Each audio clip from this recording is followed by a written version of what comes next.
പേര് അൽഫിൻ. ഇന്ത്യയുടെ ഇടക്കൊച്ചിയിലാണ്. റോയൽ കൊച്ചിയിൽ ഓണം ഓഫറിലൂടെ കിട്ടിയ സമ്മാനമാണിത്. ഒരു ഫോൺ എടുത്തപ്പോൾ സമ്മാനമായി കിട്ടിയിരിക്കുന്നതാണ്.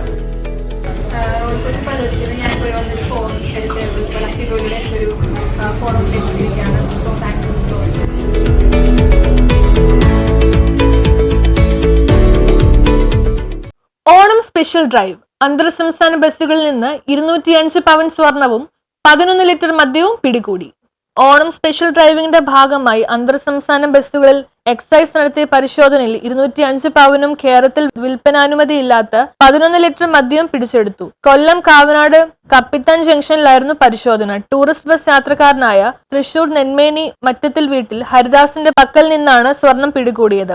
ആഭരണങ്ങൾ GST വകുപ്പിന് കൈമാറി. രേഖകൾ ഹാജരാക്കിയില്ലെങ്കിൽ ഉടമയ്ക്ക് പിഴ ചുമത്തിയ ശേഷം വിട്ടു നൽകും. മറ്റൊരു ബസ്സിലെ യാത്രക്കാരനായ കണ്ണൂർ മുഴുക്കുന്ന് കുണ്ടോളി വീട്ടിൽ അഭിഷേകിന്റെ ബാഗിൽ നിന്നും 11 ലിറ്റർ മദ്യം പിടികൂടി. അഭിഷേകിനെ അറസ്റ്റ് ചെയ്ത് കോടതിയിൽ ഹാജരാക്കി റിമാൻഡ് ചെയ്തു. സർക്കിൾ ഇൻസ്പെക്ടർ M കൃഷ്ണകുമാറിന്റെ നേതൃത്വത്തിൽ excise inspector R Ranjith, preventive officer SR Sherin Raj, preventive officer Satheesh Chandran, civil excise ഓഫീസർമാരായ ശ്രീനാഥ്, ശ്യാംകുമാർ, ഗോകുൽ, ഷഫീഖ്, ഡ്രൈവർ വിശ്വനാഥൻ എന്നിവരടങ്ങുന്ന സംഘമായിരുന്നു പരിശോധന നടത്തിയത്. ന്യൂസ് ബ്യൂറോ, കൊല്ലം.